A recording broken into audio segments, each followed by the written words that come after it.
പണ്ട് പണ്ട് കാടിനടുത്തുള്ള ഗ്രാമത്തിൽ ഒരു പാവപ്പെട്ട വിറക് വെട്ടുകാരൻ അയാളുടെ ഭാര്യയോടും 2 മക്കളോടുമൊപ്പം ജീവിച്ചിരുന്നു. ഹാൻസൽ എന്നും ഗ്രത്തൽ എന്നുമായിരുന്നു അയാളുടെ മക്കളുടെ പേര്. നിർഭാഗ്യവശാൽ ഹാൻസലിൻ്റെയും ഗ്രത്തലിൻ്റെയും അമ്മ അകാലത്തിൽ മരണപ്പെട്ടു. വിറക് വെട്ടുകാരൻ വീണ്ടും ഒരു വിവാഹം കഴിച്ചു. എന്നാൽ ആ സ്ത്രീയാകട്ടെ ഒരു ദുഷ്ടയായിരുന്നു.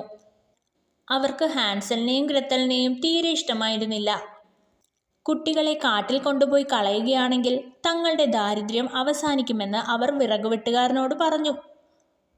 തൻ്റെ കുട്ടികളെ കാട്ടിൽ കൊണ്ടുപോയി ഉപേക്ഷിക്കുവാൻ വിറകുവെട്ടുകാരന് തീരെ മനസ്സുണ്ടായിരുന്നില്ല. എന്നാലും ഭാര്യയുടെ നിർബന്ധത്തിന് വഴങ്ങി ഒടുവിൽ അയാൾക്ക് അങ്ങനെ ചെയ്യാമെന്ന് സമ്മതിക്കേണ്ടി വന്നു. സന്ധ്യാസമയത്ത് കുട്ടികളെയും കൂട്ടി കാട്ടിൽ പോവുക, എന്നിട്ട് അവരെ അവിടെ നിർത്തി തിരിച്ചു പോരുക. കുട്ടികളുടെ രണ്ടാനമ്മ വിറകുവെട്ടുകാരനോട് ഉപദേശിച്ചു.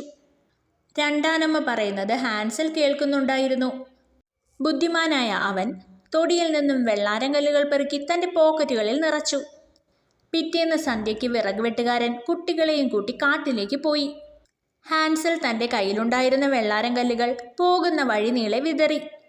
രണ്ടാനമ്മ പറഞ്ഞതുപോലെ വിറകുവെട്ടുകാരൻ കുട്ടികളെ കാട്ടിലുപേക്ഷിച്ച് തിരിച്ചു പോന്നു.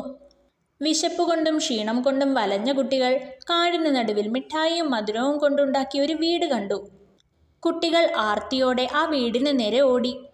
അതു പക്ഷേ ദുഷ്ടയായ ഒരു മന്ത്രവാദിനിയുടെ വീടായിരുന്നു. മന്ത്രവാദിനി സ്നേഹം നടിച്ച് കുട്ടികളെ അകത്തേക്ക് ക്ഷണിച്ചു. പാവം കുട്ടികൾ അകത്തെത്തിയപ്പോൾ മന്ത്രവാദിനി ഹാൻസലിനെ പിടിച്ചൊരു കൂടിലടച്ചു. ഗ്രത്തലിനെ കൊണ്ട് എന്നിട്ട് അവൾ വീട്ടുപണിയെല്ലാം എടുപ്പിച്ചു. ഹാൻസലിന് നല്ലപോലെ ഭക്ഷണം കൊടുത്ത് അവൻ തടിച്ചു കൊഴുക്കുമ്പോൾ അവനെ തിന്നാമെന്നായിരുന്നു മന്ത്രവാദിനിയുടെ പദ്ധതി. കുറച്ച് ദിവസങ്ങൾ കടന്നുപോയി. ഹാൻസലിനെ തിന്നുവാനുള്ള ദിവസം വന്നെത്തിയെന്ന് മന്ത്രവാദിനി തീരുമാനിച്ചു. അവൾ ഗ്രത്തലിനോട് അടുപ്പ് തയ്യാറാക്കുവാൻ ആവശ്യപ്പെട്ടു. ബുദ്ധിമതിയായ ഗ്രത്തൽ അടുപ്പ് തയ്യാറാക്കിയ ശേഷം മന്ത്രവാദിനിയോട് പറഞ്ഞു, അടുപ്പ് ഞാൻ തയ്യാറാക്കിയിരിക്കുന്നു, പക്ഷേ ഇതിന് ചൂട് മതിയോ എന്ന് നിങ്ങളൊന്ന് നോക്കണം. അടുപ്പിൻ്റെ ചൂട് നോക്കുവാനായി മന്ത്രവാദിനി കുനിഞ്ഞപ്പോൾ ഗ്രത്തൽ അവളെ ഒറ്റത്തള്ളിന് അടുപ്പിലേക്ക് ഉന്തിയിട്ടു. എന്നിട്ട് അവൾ ഓടിപ്പോയി അടുക്കളയുടെ വാതിലും പുറത്തുനിന്ന് അടച്ചു. കൂട്ടിൽ കിടന്ന ഹാൻസലിനെയും ഗ്രത്തൽ രക്ഷപ്പെടുത്തി.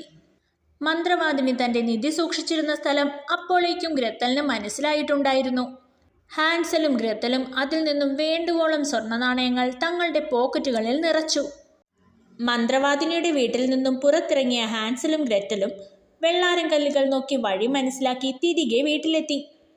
കുട്ടികളെ ഉപേക്ഷിക്കേണ്ടി വന്നതിൽ മനംതൊന്തു കഴിയുകയായിരുന്ന വിറകുവെട്ടുകാരന് അവരെ കണ്ടപ്പോൾ സന്തോഷമായി. അയാളുടെ 2ാം ഭാര്യയും അപ്പോഴേക്കും അയാളെ ഉപേക്ഷിച്ച് പോയിട്ടുണ്ടായിരുന്നു. മന്ത്രവാദിനിയുടെ വീട്ടിൽ നിന്നും കൊണ്ടുവന്ന സ്വർണ്ണ നാണയങ്ങൾ കൊണ്ട് പിന്നീടുള്ള കാലം ഹാൻസലും ഗ്രറ്റലും അച്ഛനോടൊപ്പം സുഖമായി ജീവിച്ചു.